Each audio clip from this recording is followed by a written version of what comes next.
Can the Bucks make a run at the top of the conference? What happens to the Celtics without Hayward? Have the Warriors ruined the NBA? The only question left is, say it with me, you in?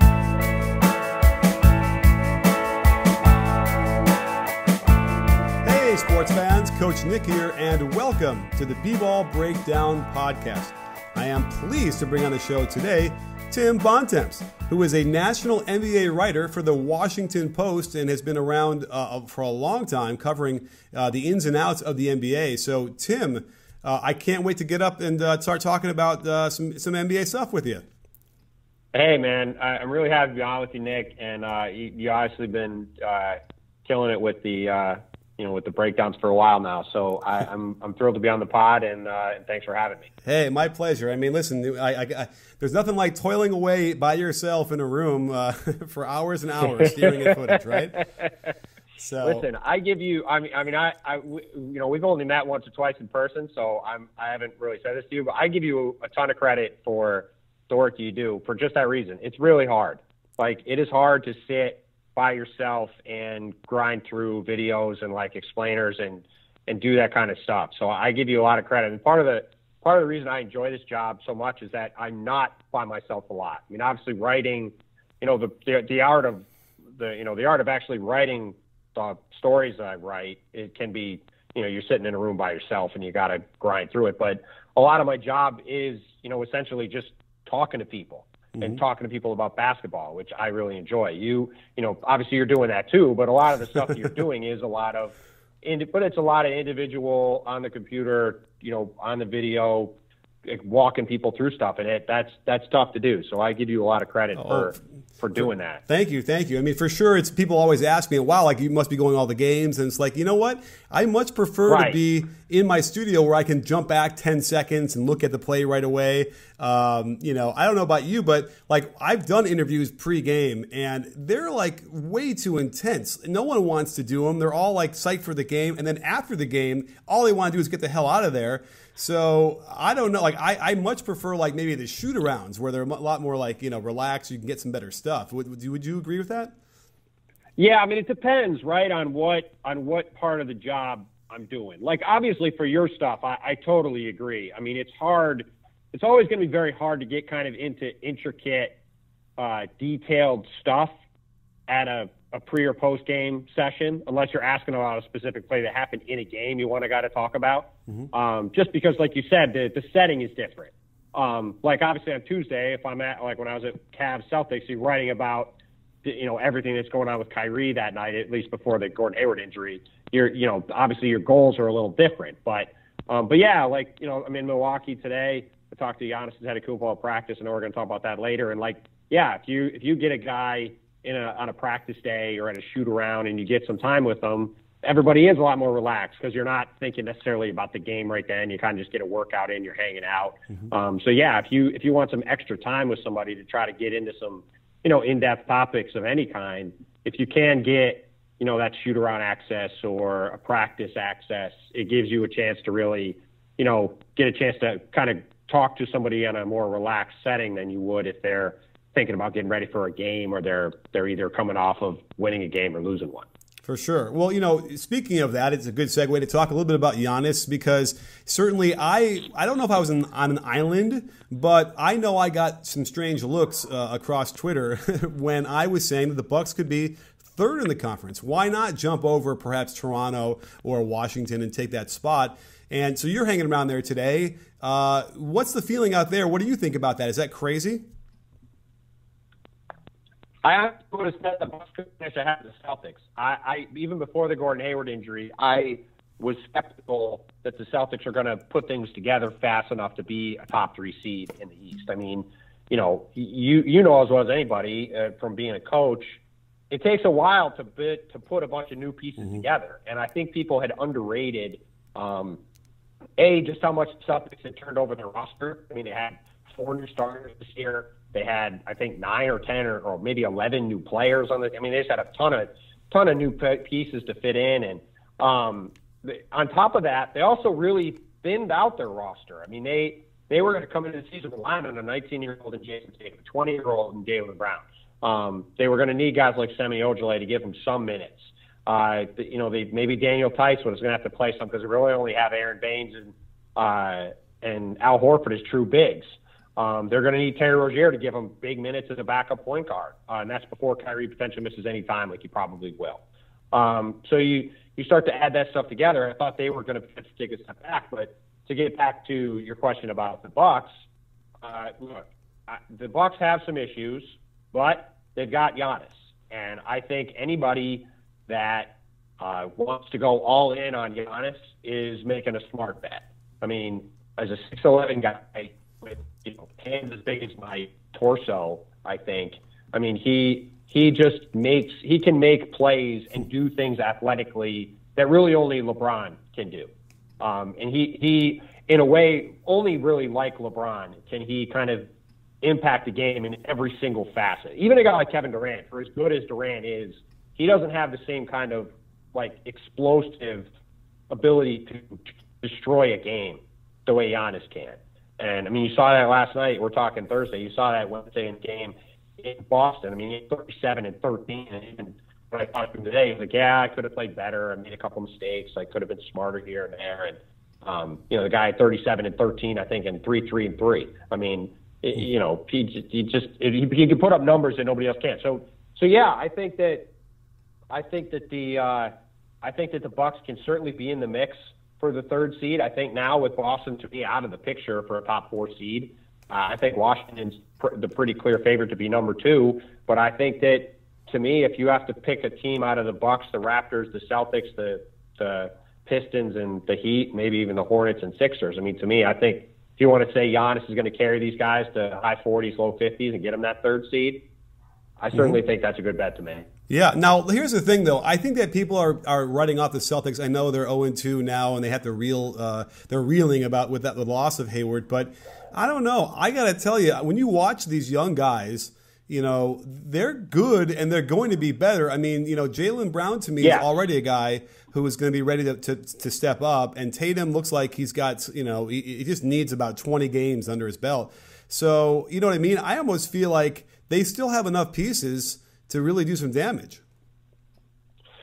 Yeah, I mean, listen, I'm not trying to say that the Celtics are going to win 25 games on if Gordon Hayward is hurt. But and I do think that Tatum and Brown are going to be good. But as you know, trying to have 19 and 20-year-olds be part of winning basketball in the NBA is really hard. And those guys are probably going to have rough stretches this season. Kyrie is almost certainly going to miss some time because he always does. I don't think he's ever played more than 75 games in a season. I think he'll, and look, if he's playing 39 or 40 minutes every game and he's played that back-to-back nights, that's not going to end well. Like he probably shouldn't be playing more than 32, 33 minutes, in my opinion, with the amount of injuries he's had in the past already. Mm-hmm. So I just think that their margin for error is very slim.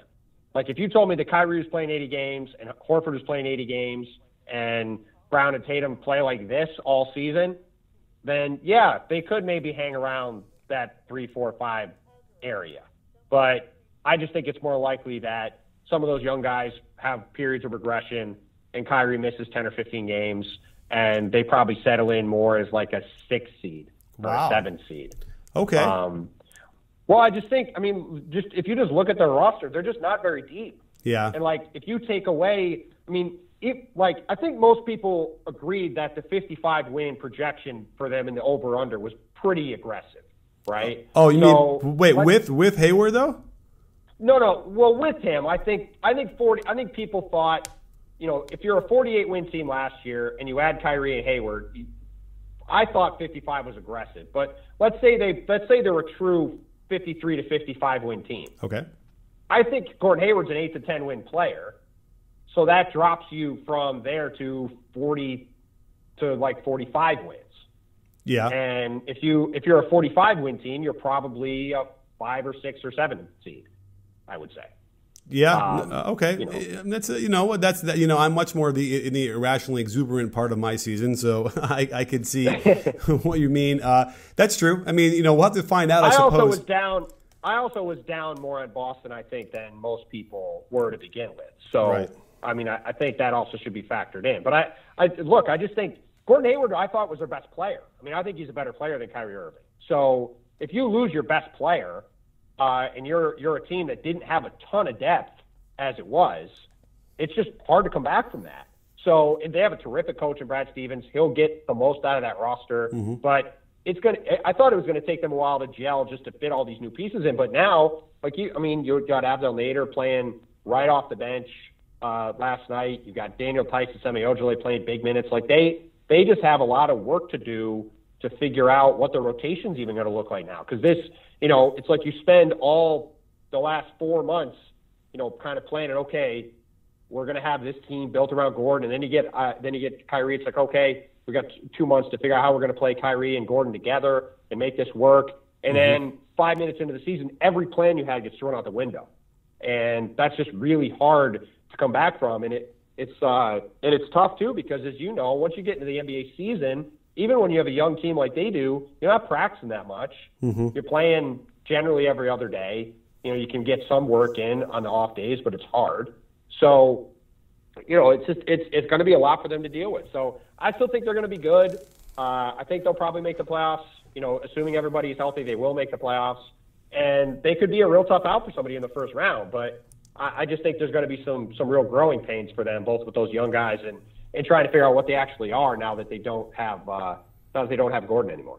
Okay, fair. That all great points, and I'll definitely have to pump my brakes a little bit because I feel like you're right. There are versions of the Matrix where they do get it to work, and Baines works out really nicely, and Rozier makes a nice stride or two, and then Brown continues to do well, getting his 17, 18 points. Yep. But you're right. It is a fine line. And I think Tatum ends up being the guy who becomes really important. And then if Morris can come back and give them what they hope he can give them, Right. He'll help a lot. Yeah. So there's things there. And again, like what you said about Stevens, I mean, it can't be said enough. Just what he gets absolutely the most out of his teams. It's crazy.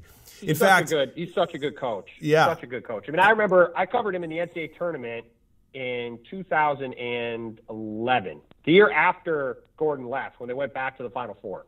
And I covered their regional in Washington, the first 2 games. I was working at the New York Post then, but the regional was in D.C. And they won 2 games there, beat the number 1 seeded Pitt Panthers that year. And you could just see then, like every time they had an out-of-timeout play, he would get a layup for his team. Or a wide open 3. Like every single time, he either got a layup or a wide open shot. And for any fans who are wondering, like, if a coach is good, whether it's in college or the NBA, just that is to me the best way to kind of judge how good a coach is in game. It's just watch and see what they do in out of timeout situations. Because the good coaches get guys in good positions out of timeouts. You look at any team, those are the situations that really allow guys to stand out, because it's like, all right, I got to draw something up on the fly and figure out a play that's going to work, that we can get a bucket here. And the teams that can do that, like those are the plays that can can really determine whether you win or lose a game down the end of the final few minutes of a game. You need them to get a bucket. If you can get one or not, that can be the difference between winning and losing. So I think Brad's a terrific coach.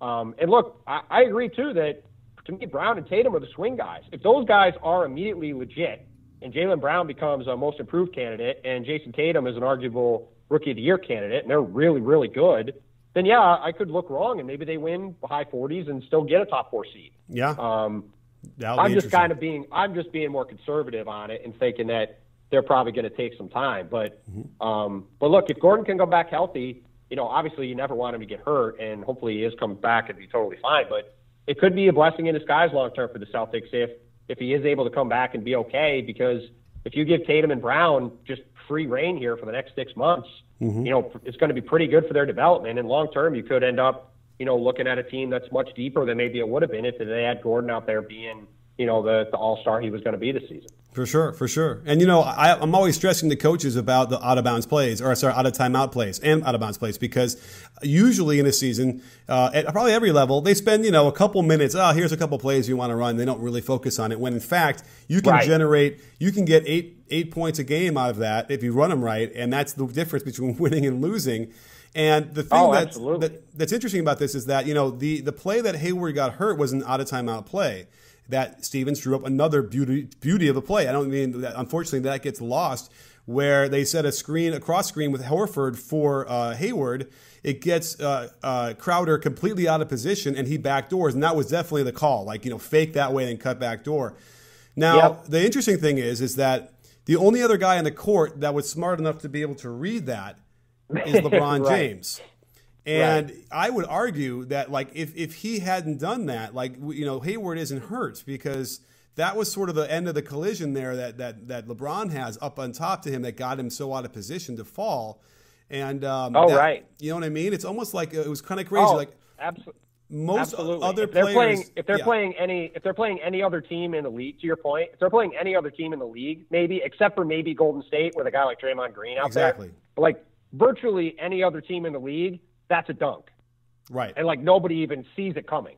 But LeBron is so preternatural on the court that he snuffed it out and went up and tipped it away, and obviously, like you said, not like LeBron did anything wrong. It just was tragically unfortunate that they, kind of bumped into each other a little bit. And probably if Gordon falls down there a million times, probably every single other time, he just pops up and runs down the court. But he just happened to get caught in the wrong spot. But yeah, like you're right. If they're playing any other team, that's just a dunk. And obviously Gordon's fine, and there's not even a thought about it. Right, except for Draymond. Yeah, you're right. There's the two players in the league that could actually see that and then actually have the ability to make the play, because LeBron's man was setting the pin down on the other side on the left side of the floor, and that was the strong side. Like that's the side where you're like, I gotta say my man. He's right there. So it really was too bad. And again, it's just sort of like, sometimes these things just happen and they're so freak, and it's too bad. But as I was breaking this stuff down, you start to see more and more of like,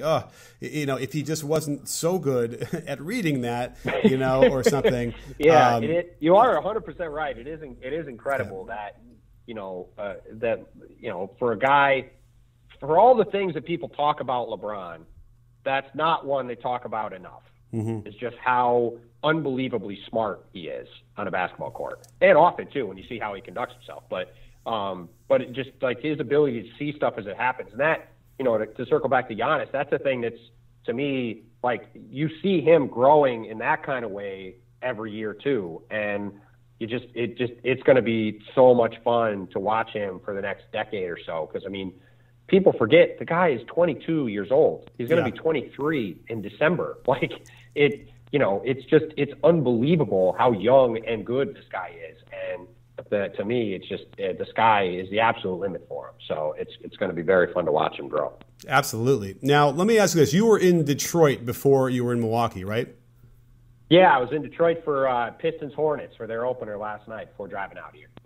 So my question is, when an owner comes out to the press and tells them that his coach he has faith in his coach, when does the coach get fired? Are we on is this a timeline here?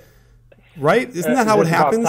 Is this about Tom Gore saying that about Stan? Yeah. Did you hear him say it? Were you there when he said that? I was not actually in the press conference when he said it. I think the situation there is a little different than normal, in that I think the Pistons are fascinating. I wrote about them. I wrote about them today, and I just think they're in a really interesting position. 2 years ago, they went 44 games. They look like an up-and-coming team in the league and in the East. They got Andre Drummond and Reggie Jackson, nice pick-and-roll combo. They steal Tobias Harris from the Magic. They draft Stanley Johnson, who's an interesting combo forward, can play defense and handle the ball. Like, there's a lot of stuff to be intrigued by, right? Mm-hmm. Then last year, they take a step back. Reggie Jackson has some knee issues early in training camp. He misses 2 months. He comes back. He's a mess. There's infighting in the team. There's team meetings. Him and Andre Drummond never get on the same page. They both don't look like themselves all season. There's just a series of internal issues. They win 37 games. They miss the playoffs. Things are going to hell. What are we going to do? If that had happened in reverse, if they'd won 37 games and then 44, so it stands first year, 3 years, they go 32, 37, 44, people are thinking, hey, the Pistons are looking great. Instead, they go 32, 44, 37, and now it's like, well, where is the team going? So, and then they make the swap. They don't re-sign Kentavious Caldwell-Pope. They trade for Avery Bradley. I mean, they're just in a really interesting position to me because, everybody in Detroit will tell you the same thing. Their entire season will come down to that Reggie Jackson, Andre Drummond pick and roll. And if those guys are good again, they could win 44, 45, 46 games and be somewhere in the middle of the East and be really solid. And if Reggie doesn't get back to what he was 2 years ago or close, or if Andre is disinterested, or both, then they could win 36, 37 games again. And then you go into next offseason, you go, well, what are we going to do? Are we going to blow this up? Are we going to trade Andre? Are we going to trade Reggie? What are we going to do? I don't really think that Stan is in any kind of jeopardy there. He's obviously got the dual title. Jeff Bauer is a very good GM, I think, that's in charge there. I think if you look at Detroit's personnel moves, I think they've largely done a really good job. I mean, I think they've made some great trades. And when you consider they've never had a pick higher than 8 with this whole core that they have, it's not like they've had the opportunity to get a top 5 talent to kind of be the centerpiece there. So it's a really interesting mix.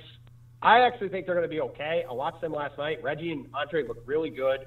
Reggie in particular in the second half looked good, which I thought was the most encouraging thing. Andre Drummond's free throws actually look very good now.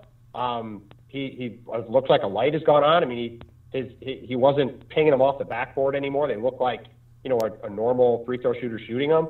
So that was encouraging. So I think they're low key one of the more intriguing and fascinating teams in the league this season, just because, like you said, a lot of people are kind of assuming they're going to be terrible, and because people are just kind of out on them after last year.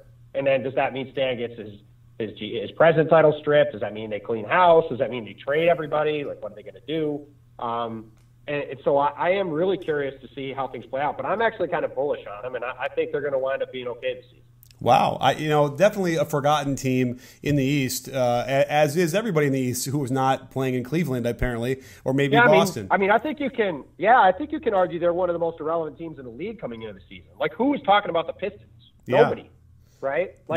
Them, the Magic, the Pacers. Like, some teams are complete dysfunctional train wrecks, like the Knicks, right, or the Bulls. There's teams like the Nets and the Hawks that are trying to rebuild. But then, like those other teams, like they're just kind of like, well, who are they? Well, they're just kind of there. Yeah. And the Pistons kind of fall into that category. Speaking of the Bulls for a second, because, I haven't been in my timeline as much in the last few days, busy working, but, the whole Mirotić thing came up, and I don't know, is it completely mysterious still, or do you have any information that you can breaking news on B-Ball Breakdown for us that no one else knows about, that what happened with that?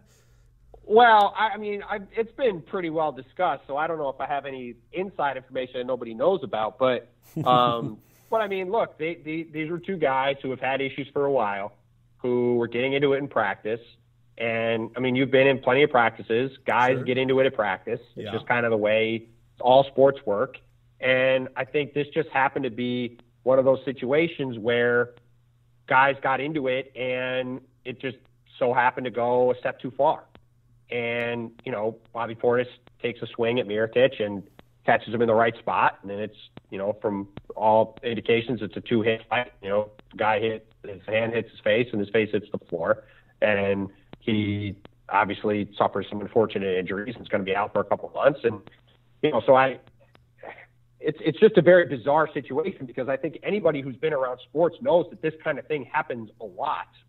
Like there's the legendary story of Michael Jordan taking a swing and popping Steve Kerr in the face at a practice once. Yeah. But the difference was Steve Kerr didn't break a bunch of bones in his face and be out for 2 months. Whereas Bobby Portis did that to Mirotić. So it's obviously a very bizarre situation. And for a Bulls team that has had a rough few months and is certainly looking at being, in my opinion, a dreadful team this season, that was not the way they wanted to enter the season, having an incident like that happen. When you say that they had a history, I suppose, I was unaware of that. What is the beef? Is it the same position they're competing for playing time? Like, what's that about? Yeah, I don't know. I don't know if it was public before, like, the last couple days, but they've just been battling for weeks now at camp, and I think just some friction had built up. But, they're fighting for playing time. They're playing against each other every day. I think it was just kind of one of those one of those things. Not that like they had years-long beef or anything. Okay. I think it was just a frustration. You just playing against the same guy every day. It's training camp, preseason, like stuff had just built up. And like I said, obviously it manifests itself in an unfortunate way for everybody involved. Right, because I feel like a lot of times coaches would say, "Oh, this is great. They're really competing and they're really getting into it." But it is a fine line. And I imagine like football is probably the worst of that. They must be fights every half an hour in a football practice. Oh yeah, when I used to I've covered the NFL in the past, and when you cover training camp at the NFL, there's at least a fight a day. Yeah, and and they're like, and it's like, yeah, like you guys grab each other for a minute, and then there's like a big pile. It's like, all right, just stop. It's like that, and that's what happens in the NBA too, or in basketball. Like guys will get into it in practice, and there'll be some yelling, and you separate them for a minute, and then you kind of go on with your day, right? This just happened to be a situation that got a step farther than that, and obviously the ramifications of that are going to be felt for some time now. Absolutely. Let's move over to the Warriors for a second because they dropped their first game.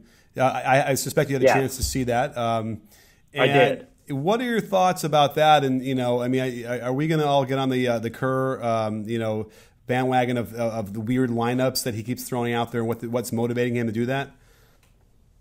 No, I'm not going to get on any bandwagon other than the bandwagon of the Warriors barely lost to an awesome team and gave up a lead in doing so when one of their best players got hurt in the game.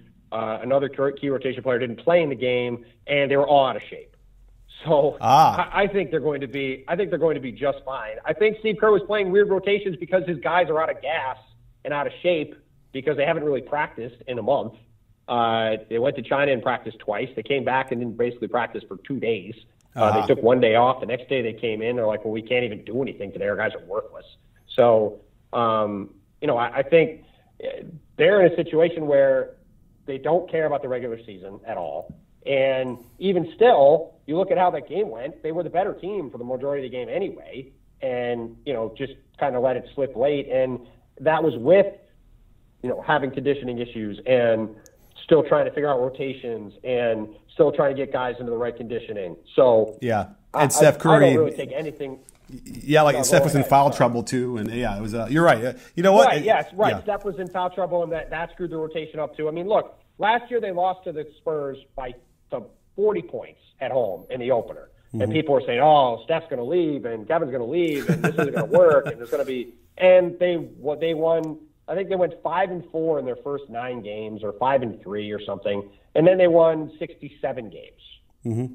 So I think that this season's going to go in virtually the same manner, where maybe there's a little bit of a sluggish start, but they have 12 guys back. The 3 guys that are new are all better than the guys they replaced. Mm-hmm. They're to use a Joe Lacob phrase, they're light years ahead of everybody else. And I just think that if they stay healthy, I think they're going to waltz to another championship. So no, I'm certainly not sounding any alarm bells about one close loss to maybe the second best team in the league. Sure. And by the way, no question. Like in the middle of that game, when they had that big lead, I was thinking, you know what, they could win 75 games if they really wanted to do it. Like that's how good they feel. And they still can, even though they screwed that game up. They still can if they decide they want to. I'm sure they won't, but they could.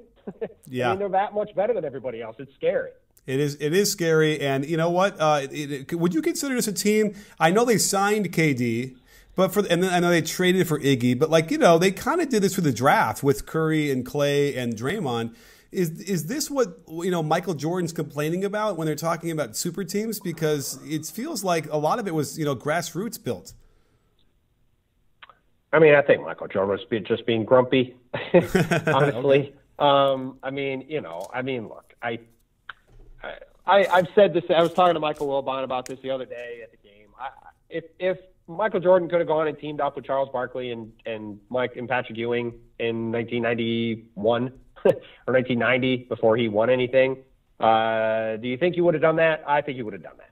So, the guys today have opportunities to do things that guys back then did not.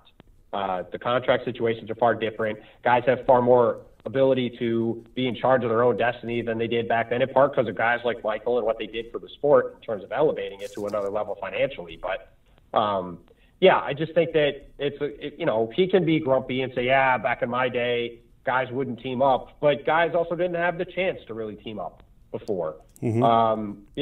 And to your point, I mean, the Warriors signing Durant to give them another version of Shaq and Kobe who actually get along. I mean, how much different is that than the Lakers drafting Kobe and signing Shaq as a free agent, kind of Jerry West being a genius and being able to kind of not circumvent the cap rules, but like figure out the salary cap ahead of everybody else, right? Like,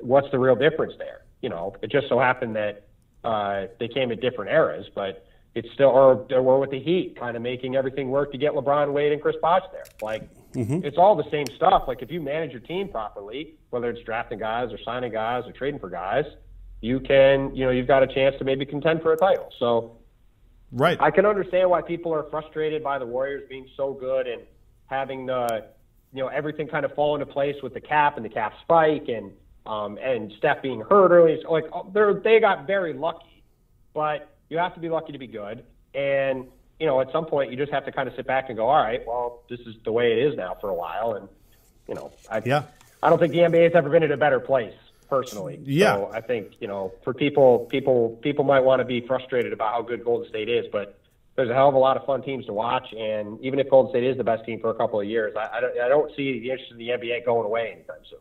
Yeah, I mean, the Warriors, they're so light years ahead of everybody else that they really understood that they needed to overcome a 3-1 deficit against the Thunder, then blow a 3-1 lead, lose a championship. Right. And in the same year where the salary cap jumped because the players wouldn't take smoothing. I mean, wow, that is light years ahead. Right. Right. So. It took 50 different things to fall into place properly for them to land Kevin Durant, So, like, sometimes teams just get super lucky. And they got super lucky, and they already had a bunch of great players anyway. So now they've got maybe the most talented team ever. Yep. And so they'll be incredible for a while until they let somebody go because they can't afford them or they just get old. Right. But it's like I said, all I see is more and more people paying attention to the NBA every day. So the people who are bemoaning how this is ruining the league, I don't really agree with that sentiment. Right. I mean, yeah, they're plugging in McCaw and Bell for Draymond and Clay when they're ready to go, and then they keep going. So, absolutely. Right. And I think it's also incumbent on the other teams. They have to get better. I mean, that's what it is. The Warriors did one move, then you got to do your move to get better.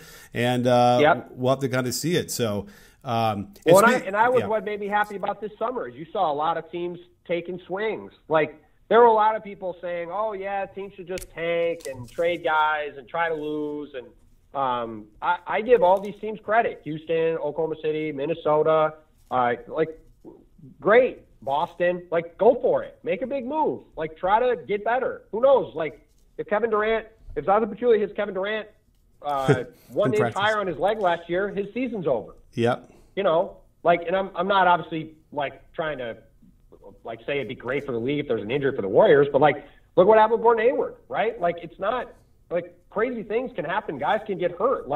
There's no reason to just seed the championship and say, Golden State, they're going to win 75 games. Why should we even try? Well, right. Because crazy things happen. So you should put yourself in the best position and then let the chips fall where they may, and maybe it'll work out. I mean, nobody thought the Mavericks were going to beat the Heat in 2011, and everything fell right and they won. Nobody even thought, like you said, you mentioned the Cavs. Nobody thought the Cavs were coming back from 3-1 down, even when Draymond got suspended. But, things started to fall into place. They had a great 3 games and they won a championship. So, I'm really happy that teams didn't just kind of sit and pout and say, well, we don't have a chance. Let's just, keep our powder dry and wait until the Warriors get bored. I think that made for a crazy summer, and I think it's going to make for a really great season. For sure. And I think this conversation is made for a really great podcast coming on the show. So I can't thank you enough for coming on and breaking that down for us. Great stuff. What are we looking forward to for your next article?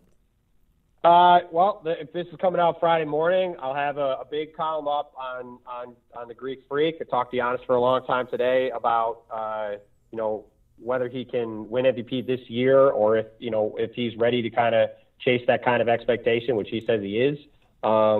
and Jason Kidd, his coach, said that was a very fair and reasonable expectation for people to have, that he could be the MVP of the league. So all of that, I'll be at Cavs Bucks Friday night. I'll be at Spurs Bulls Saturday. There's just a lot of stuff. I mean, I got a lot of stuff in the hopper ready for it to come out next week. I mean, it's that time of year, We're finally into games. There's a lot of stuff going on. Obviously, the Gordon Hayward thing threw everything up in the air, but I'm just really excited to get a chance to finally watch some meaningful basketball again. It's going to be a lot of fun. Awesome. Well, travel safe, please, and write well. And check him out over at Tim Bontemps at the Washington Post. And don't forget, sports fans, at B-Ball Breakdown, we're not a channel, we're a conversation. You in? Are you in, Tim? I'm always in, Coach Nick. Always in.